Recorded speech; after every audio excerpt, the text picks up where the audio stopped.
Hello student, in this video we will study about infertility. Okay, this is the last topic of the chapter reproductive health. So simply you may hear that many of the couple, बहुत से ऐसे couple होते हैं not only in India but all over the world that they do not have kids. उनके बच्चे नहीं होते बेटा. तो जब उनके बच्चे नहीं होते तो व्हाट आर द रीजन. तो दैट कंडीशन यानी अगर if the person does not have, person means if the couple does not have kids, तो then it is called as infertility. लेकिन ये नहीं है जरूरी कि many of the couple are there they do not want to have kids, उनको बच्चे चाहिए ही नहीं, that's why they are using contraceptive devices. तो उस केस में हम इनफर्टिलिटी वर्ड नहीं यूज कर पाएंगे. तो सबसे फर्स्ट आता है कि what is the definition of the infertile. Infertile की डेफिनेशन क्या होती है? तो इनफर्टाइल की डेफिनेशन होती है if the couple are unable, if the couple are unable to produce children,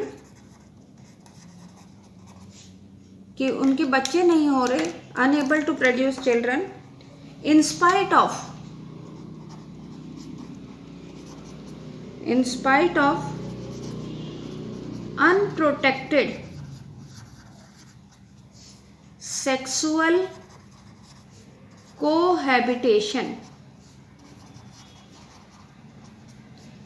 what does it mean? कि इसका मीनिंग होता है बेटा कि इफ द कपल जो है they are unable to produce children, उनके बच्चे नहीं हो रहे, किस क्या होते हुए भी कि दे आर लिविंग टुगेदर, है ना, they are sexually active also and they all the sexual act are doing by not using protection, यानी कोई भी contraceptive method they are not using during the sexual act and still they if they don't have children, then this condition is called as infertile. Now infertile या infertility के what are the reasons? तो reasons for infertility, reasons for infertility कि क्या reason हो सकते हैं कि किसी कपल को किड्स नहीं हो due to even if they are having the sexual cohabitation और वो भी अनप्रोटेक्टेड. तो उसके पीछे बहुत सारे रीजंस हैं बेटा. उसमें the very first reason is the physical,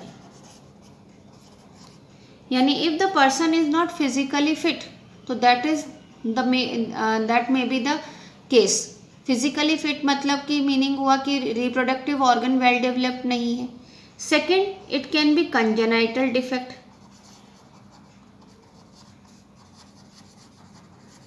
congenital defect का मतलब होता है the defect which occur by birth.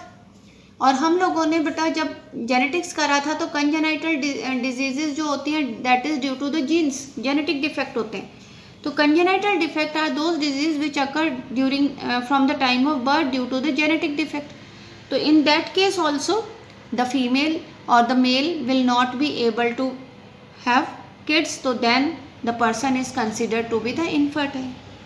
Third is the drugs. Some of the drugs yani medicine also may causes infertility. Some of the drug addicts, if they are taking the drug, then it may also causes the infertility. Steroidal drugs जो होते हैं that may results into the infertility that we will study in the human health and diseases. Fourth is the immunological.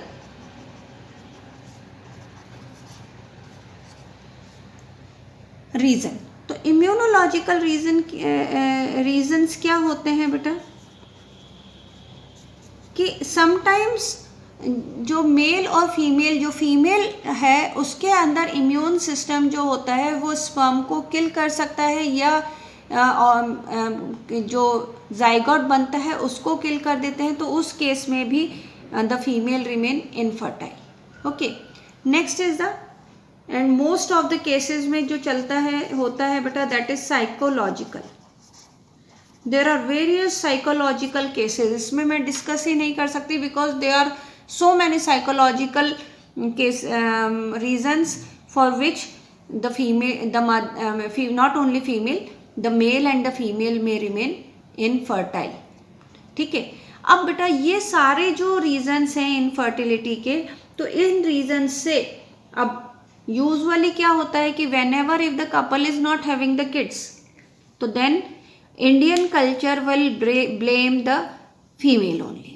वो केवल mother को, mother मतलब कि वो सिर्फ लेडी को ब्लेम करते हैं कि जैसे हिंदी में कह देते हैं बांझ है. बांझ है मतलब बच्चे नहीं हुए.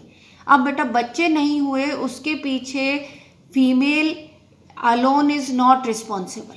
हो सकता है फीमेल इज हेल्दी, उसके अंदर सिंपली सारे ओवा भी फॉर्मेशन हो रहा हो, फैलोपियन ट्यूब्स भी गुड कंडीशन में हो, uterus is also fit for the implantation and the development of the embryo. There may be chance that the male के अंदर जो स्पर्म प्रोड्यूस हो रहे हैं या तो स्पर्म काउंट लो हो, या मोटाइल और जो रिग्रेस मूवमेंट वाले स्पर्म हो वो कम हो, या स्पर्म ना हो, वेरी लेस स्पर्म हो. तो उस केस के अंदर जिसको हम ओलिगोस्पर्मिया कहते हैं, very less amount of the sperm, तो वो सब कंडीशन जो हो जाती है तो इट मे रिजल्ट्स इनटू, यानी इनफर्टिलिटी इज में occur both in the male as well as in female. दोनों में प्रॉब्लम अराइज हो सकती है. तो the problem can be both in male and female, but Indian culture में फीमेल कंसीडर किए जाती है उस प्रॉब्लम के लिए. तो यूजुअली क्या चाहिए बेटा, तो इसके लिए स्पेशलाइज्ड क्लिनिक्स होते हैं.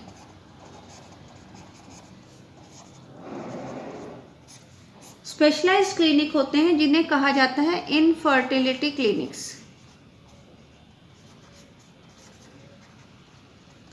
जहां पे स्पेशलाइज्ड डॉक्टर्स होते हैं. They help the infertile couple to diagnose, उनको डायग्नोज करते हैं बेटा, and then they use the corrective treatment.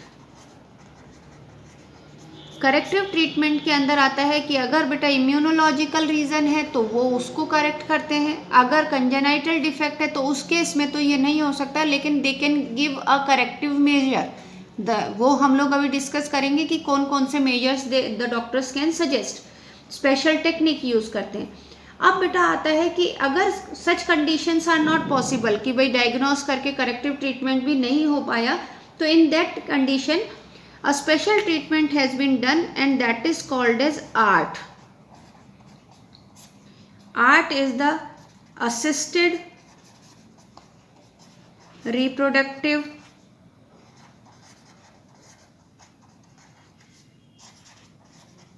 Technique.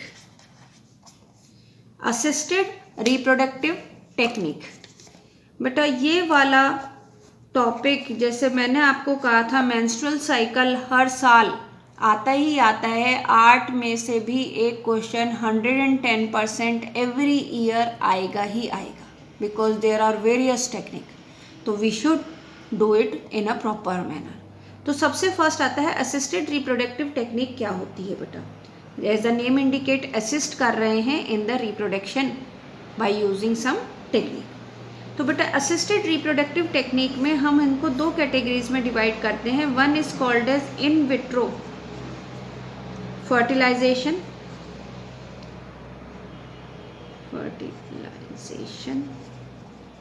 And second is in vivo fertilisation. सबसे पहले चीज तो आपको पता होना चाहिए इन विट्रो का क्या मीनिंग होता है. तो इन विट्रो के लिए मीनिंग होता है बेटा इन लैब, यानी आउटसाइड द बॉडी. तो इन विट्रो के लिए वर्ड या तो हम यूज कर सकते हैं आउटसाइड द बॉडी, या हम इसके लिए वर्ड यूज कर सकते हैं इन लैब. ओके. जबकि इन वीवो के लिए जो वर्ड यूज होता है that is inside the body.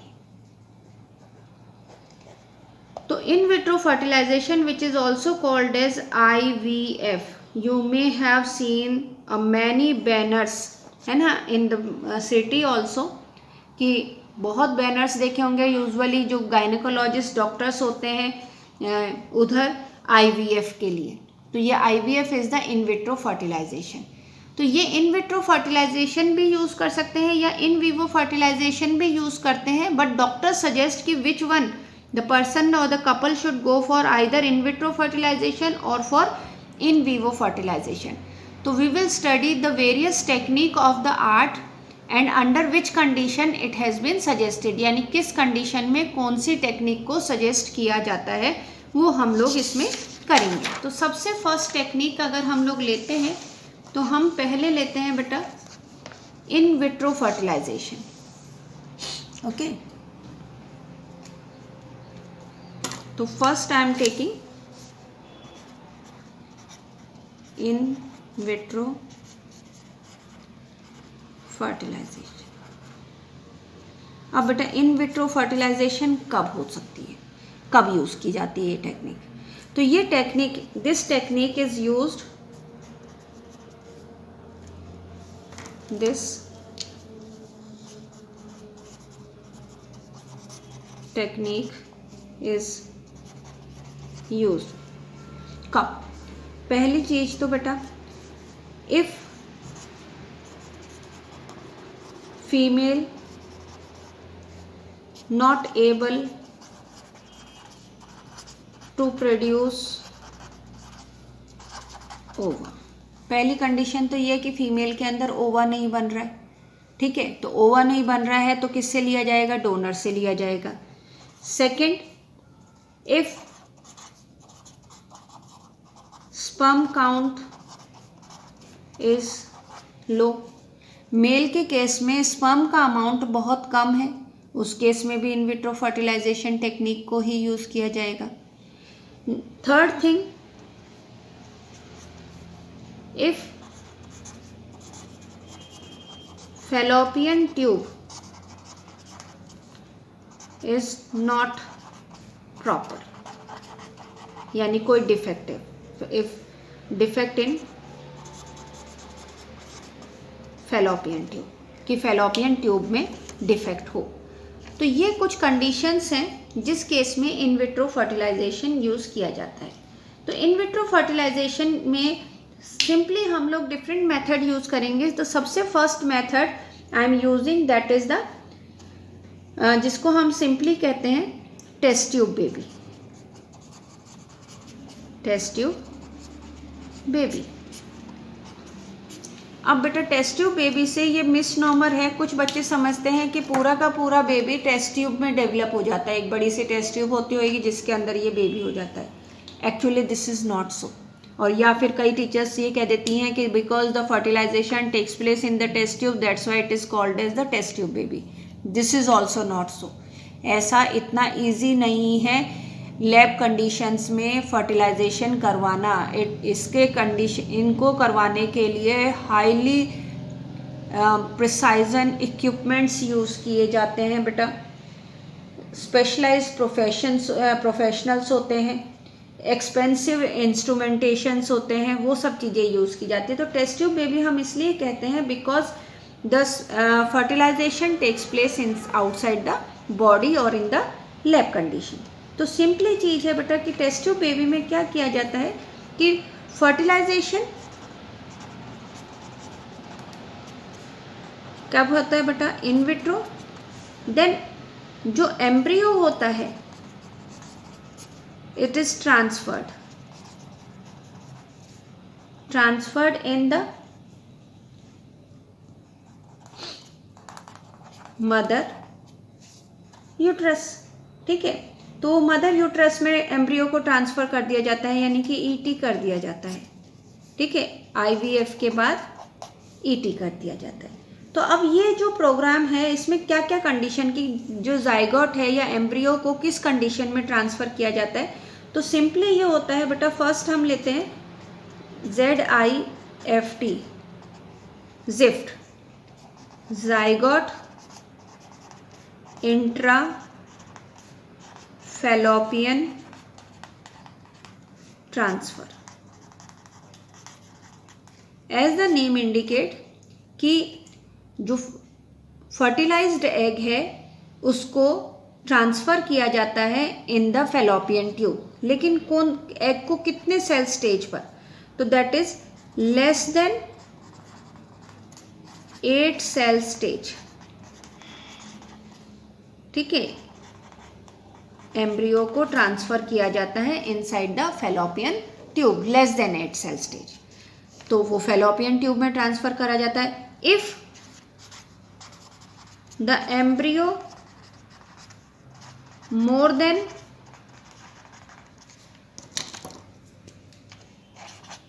8 cell stage,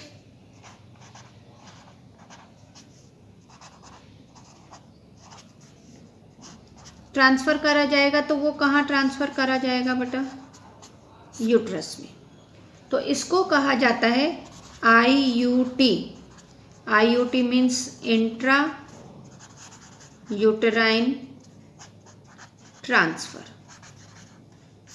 okay, तो एक तो हो गया बेटा जिफ्ट और एक हो गया IUT, किसके बाद बेटा, IVF के बाद, यानी कि टेस्ट ट्यूब बेबी प्रोग्राम के बाद में either it is transferred into the fallopian tube और it is transfer into the uterus, तो दैट इज कॉल्ड एज, तो ये दोनों ही केस में एम्ब्रियो ट्रांसफर किया जाता है।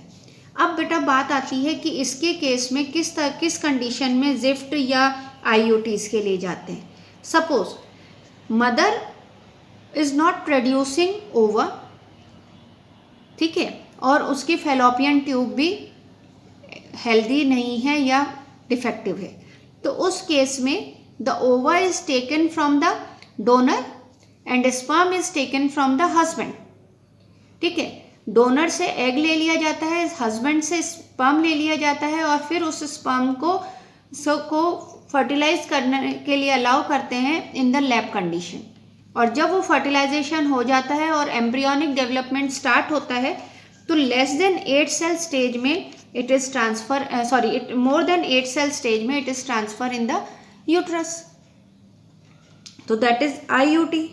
अगर फीमेल एग नहीं प्रोड्यूस कर रही है but fallopian tubes are healthy, तो उस केस के अंदर बेटा जिफ्ट के लिए जाएंगे।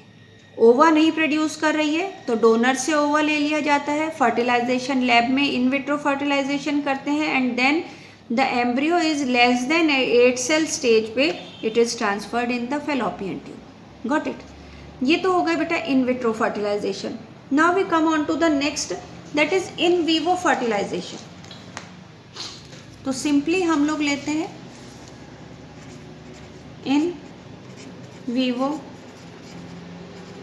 फर्टिलाइजेशन, यानी अब फर्टिलाइजेशन कहाँ हो रहा है, इनसाइड द मदर और inside the female reproductive tract. अब आप कहोगे कि मैम जब फीमेल रिप्रोडक्टिव ट्रैक्ट में ही फर्टिलाइजेशन हो रहा है तो फिर आर्ट की क्या ज़रूरत है, असिस्टेड रिप्रोडक्टिव टेक्निक की क्या ज़रूरत है बेटा?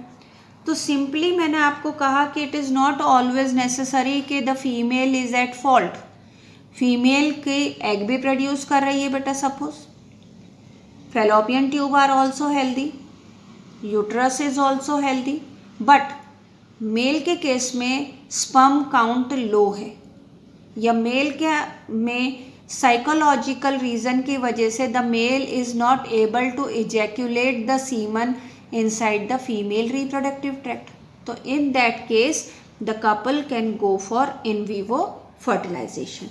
तो in vivo fertilization में सबसे फर्स्ट जो हम लोग लेंगे वो लेंगे बेटा गिफ्ट, GIFT। गिफ्ट का फुल फॉर्म है गैमेट इंट्रा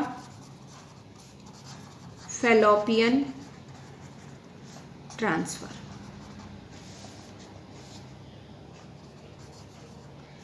वो जिफ्ट था जेड, जाइगोट को ट्रांसफ़र करा जा रहा था, यहाँ गैमेट को ट्रांसफ़र करा जा रहा है। तो गैमेट को ट्रांसफ़र करने के लिए यूजुअली स्पर्म को ट्रांसफ़र करा जाएगा बेटा।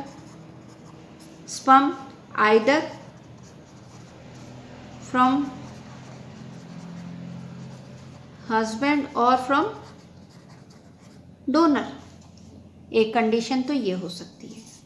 सेकेंड कंडीशन ये हो सकती है कि sperm from husband or donor, as well as if female is not able to produce viable egg, तो उस केस में अगर फीमेल के अंदर वायबल एग प्रोड्यूस नहीं हो रहे तो उस केस में एग जो होते हैं that is taken from the donor and transfer into the fallopian tube where the fertilization takes place. तो this is called as gift. एक और होता है बेटा that is intra ICSI, intra cytoplasmic sperm injection. सीधा नेम इंडिकेट कर रहा है इंट्रासाइटोप्लाज्मिक स्पर्म इंजेक्शन. इसके अंदर सीधा एग जो है उसके अंदर बाय इंजेक्शन स्पर्म ट्रांसफर कर दिया जाता है, यानी the sperm is injected directly into the cytoplasm of the egg. Egg के साइटोप्लाज्म में डायरेक्ट इंजेक्ट कर दिया जाता है. ठीक है, तो ये इंट्रासाइटोप्लाज्मिक स्पर्म इंजेक्शन जो होता है एक्चुअली ये प्रोसीजर इन विट्रो में आता है बच्चा. ये मेरे से गलती हो गई, ये इन विट्रो के अंदर आता है बेटा, जिसके अंदर एम्ब्रियो लेबोरेटरी में प्रेजेंट होता है और उस केस में it is transferred ET, embryo transfer हो जाता है. The another case is the IA,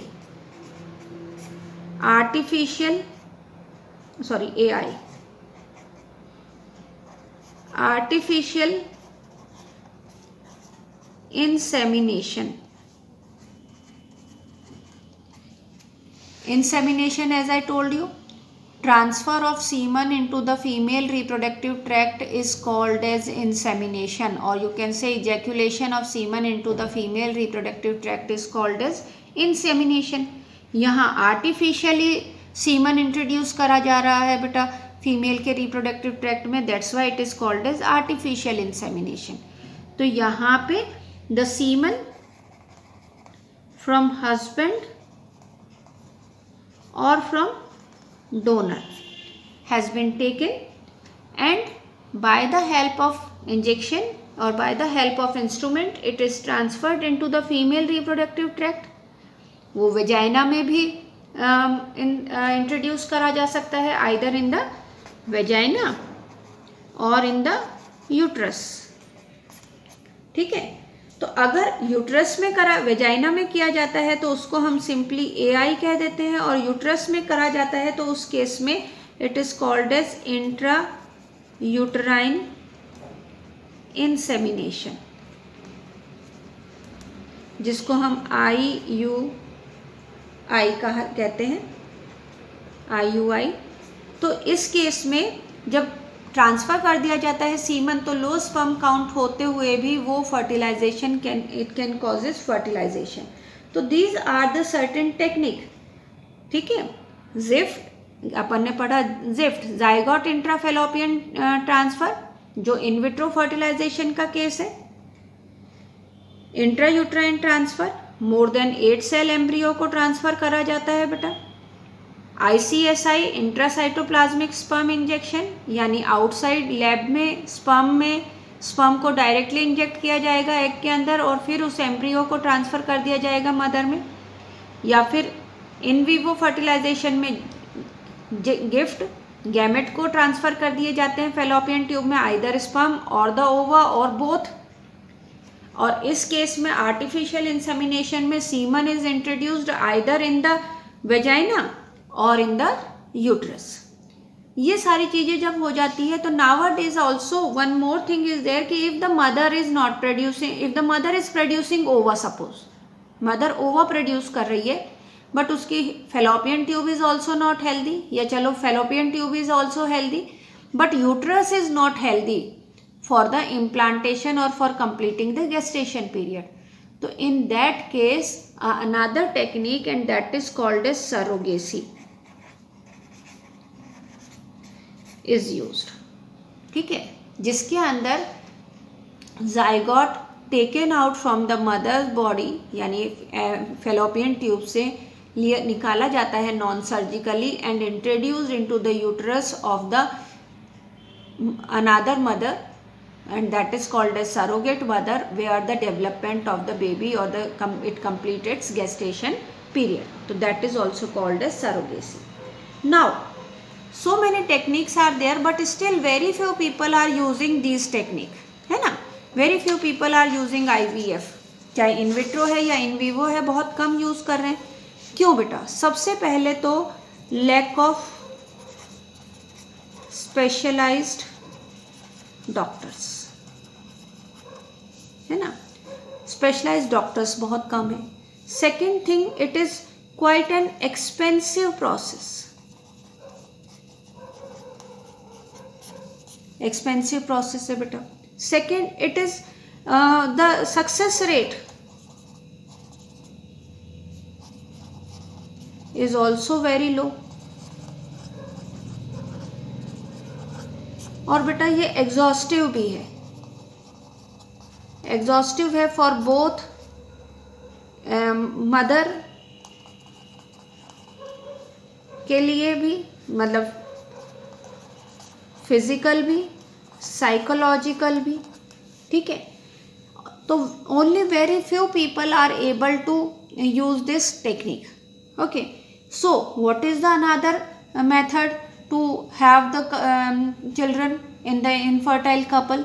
तो सबसे बेस्ट मेथड है बेटा, that is adoption. There are very large number of children who are waiting to be adopted, है ना.